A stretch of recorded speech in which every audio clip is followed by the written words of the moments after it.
I used to work in this building. What you did at Cipriani? Security.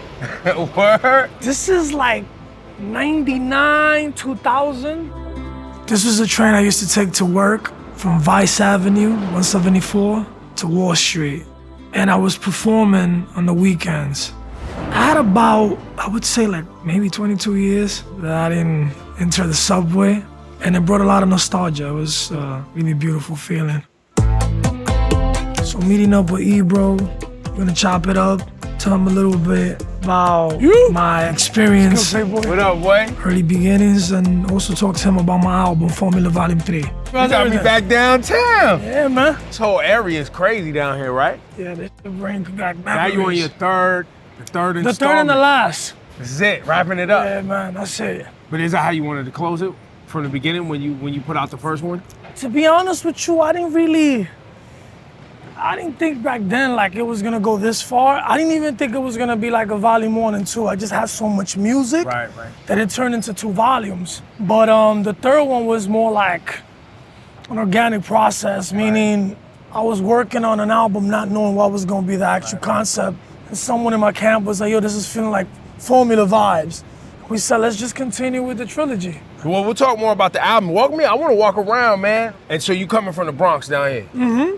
And at the time, you're singing with the fellas yet? Y'all had Aventura yet? Well, like as the homies around the way and singing at church? Those teenagers. So we would call those teenagers before Aventura. Right.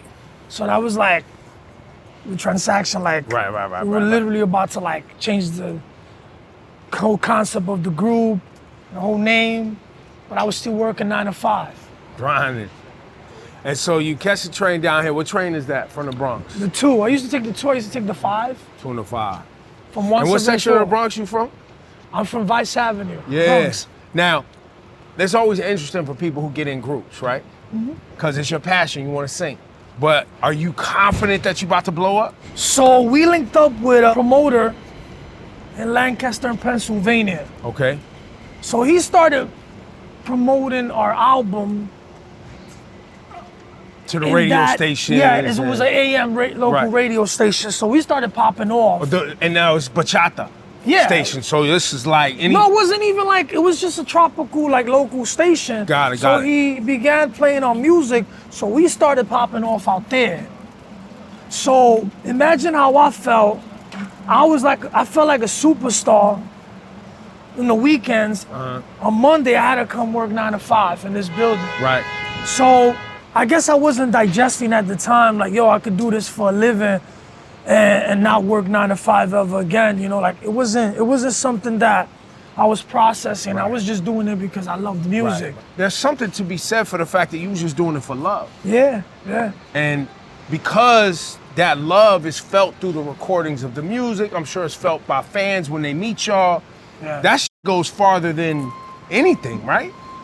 Absolutely. Not to sound repetitive, but when I started doing music, it was probably the one passion that I was really great at. And I guess I was like self-conscious because I'm like so passionate about so many other things I'm not great at, that I used to tell people like, oh, you know, I write songs, you know, I sing, but I'm really writing these records for other artists. Right. So when I would sing some of my tunes, people would just compliment me. Like they were like, but you sing good. And I was, I guess, like skeptical about it. Like, Right.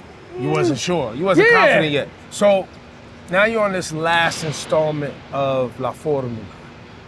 And you've had all this success. I mean, you done sold out MetLife Stadium, you done sold out Yankee Stadium, you toured around the world.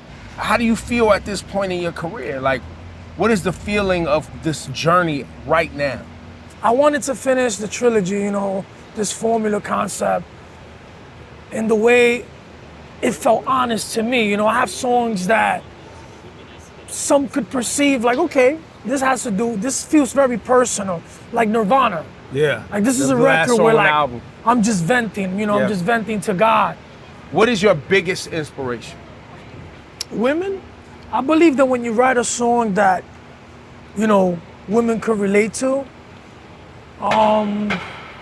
you're good. Yeah. Obviously, I want the fellas to also relate to my my content, but I think that's the best, I don't know if I'm wording this correctly, thermometer, like, Yeah. when The measurement of the vibes. when I put out songs, like I'm gonna give you a perfect example. I got this one tune in the album called Solo Conmigo. Yep. And the theme of that song is like just me embracing like this female that has like this, I would say like maybe f***ed up reputation. Yeah. But I don't care about that because right. I'm in love with her. right. And I'm trying to tell her like, listen, I'm gonna support you, I'm gonna love you, and I'm not here to go evaluate your biography, you know? So it sounds a lot prettier in It's more Spanish. romantic in Spanish. But it's just basically to resume like a girl with a past that, you know, wouldn't be appealing to maybe Insecure dudes.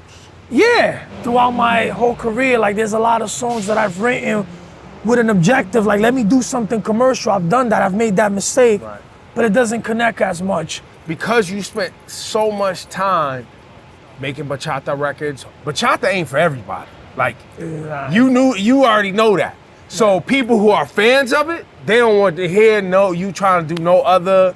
They like, nah, hold it down. You gotta hold it down. You have an obligation right now. Yeah, it's a responsibility that at first I wasn't really aware of. Like I was just doing music. I love that I've been able to try new things that probably have not connected, so that it's not really losing. It's more like, okay, that's learning. Like, okay, don't do that again. I've had records that I'm just trying like crazy, and I try to like come up with this theme that could be perceived as corny, or just like, okay, that's not gonna connect because this is not what we feel at the moment, or I don't believe Romeo would really say that. Right. But I always try, there's a saying in Spanish, and I'll say it in Spanish. I'll try my best to translate it. De los cobardes no se ha escrito nada. And it goes to the fact, nothing's ever written about cowards. So I love to try that I may fail, you know, but it's like, okay, but he stepped it up. You know, he tried something different. I want to go through the album. You want to go inside? Let's go. I mean, because back in the day, you wasn't going inside to eat. Nah, this was not even like my entrance. Like, this was like the employees' entry. So remember, I worked for the security company. Right, so you wasn't inside getting Cipriani. Nah, it wasn't like that. You gotta walk us through this whole situation, because the first part of the album is, you know, it's quintessential Romeo Santos. Right, You know what I mean? And I mean, the second half is too, but the energy, I feel, picks up a little bit in the second half of the album. Like, Pero. Yeah, Solo Conmigo. And then the joint with Lapiz on it. How you say it in Spanish? Cupable. Yeah. Guilty. So, guilty, right? Yeah. So the second half of the album, I feel, is a little bit more, thank you, man. I feel it's a little bit more, you know, how do I say, edgy. Yeah. A little bit. I think Cupable is one of those records that, you know, describes, you know, my culture. You know, I'm a New Yorker, and I think we all grew up on that vibe. And a lot of people ask me, where did you get the idea? So this new generation probably knows that beat from Puff. Right. You know? Right.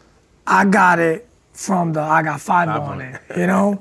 So I've been sitting with that idea for a while, and I reached out to huge producer, Vinyls. Yep. Dominican, amazing producer. He's from up this way too, yeah? Yeah. I'm like, yo, bro, look, I want to turn this. At first, he's like, you want to do that shit in bachata? I'm like, no. I want this shit to be like hip hop. Like, I want to, you know, pay homage. And I've always been a fan of Lapiz. To me, Lapiz is probably one of the, if not the greatest Dominican rapper. Yeah.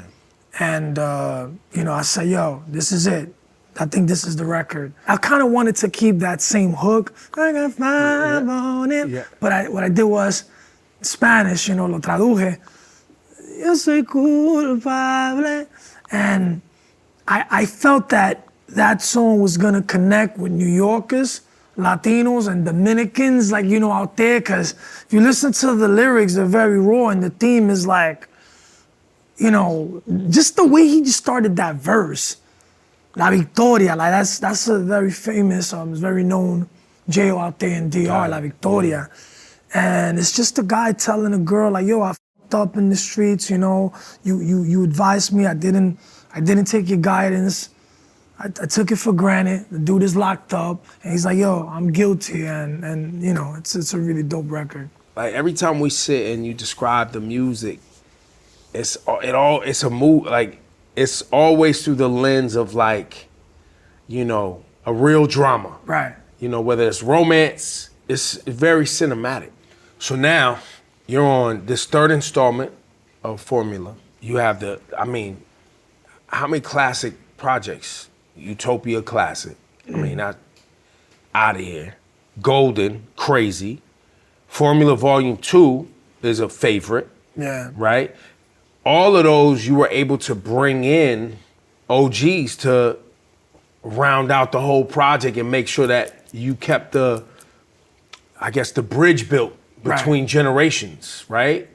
And even bringing them out on stage sometimes. Yeah, you know, I've always told my fans and close friends, I'm gonna do this till the day I can no longer surprise my fans. You know, that surprise factor to me is very important. There's so many things that I'm just calculating in my brain like that have not been done in bachata. And mind you, I've done a lot with Aventura and then as a solo artist. Formula Volume 3 is just like a continuation of, there is a lot more that could be done. You know, whoever envisioned, you know, Justin Timberlake singing bachata.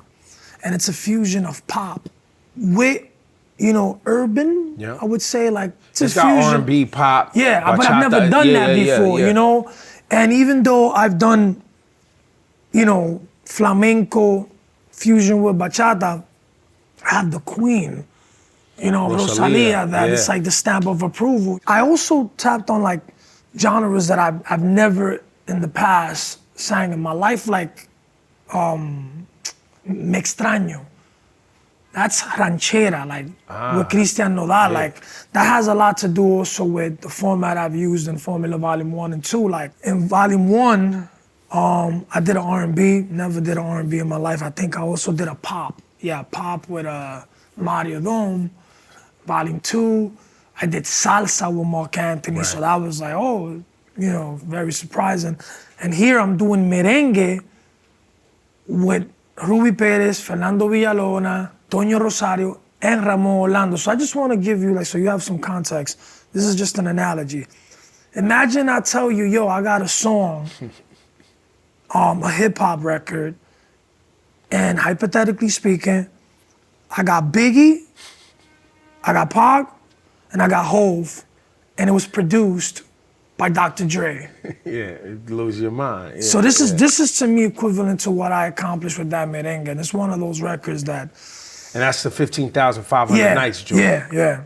I think it's also too a celebration of it's not even just you, but just where Latin music is today. Right. From where you started, Young Rosalia, Bad Bunny. I mean, there's so many great artists that are contributing. How does that feel for artists like yourself to have so many great contributors? I feel blessed, honored to just pave the wave, you know, and be inspiration to some of these artists that have publicly acknowledged, you know, that they were influenced with my music. Any Latino that's winning, we're winning. That's right. It's ironic, we're in a building right now with, that was my first experience, you know, like having to deal with certain employees that they had their own insecurities, you know, and they were probably like, cause you know, word got around like I was doing music and, you know, like, you know when you feel that energy, like people don't fuck with you or they don't think you're gonna make it, you reach a point where like, if they don't wanna destroy you, if they don't want to see you do bad, you're not doing something right. Had to come inside off the street when you were working in the area. You didn't get to, you know, just come inside and hang out and eat at Cipriani. So I felt as you was walking us around and giving us some of your origin story, you know, it's kind of cool to just sit down. And now we done rented out the whole shit, you know, because Romeo Santos is here and he's a big name now. Thank you. No, listen, you know, this is a sign that, you know, dreams do come true, that you just got to put in the work.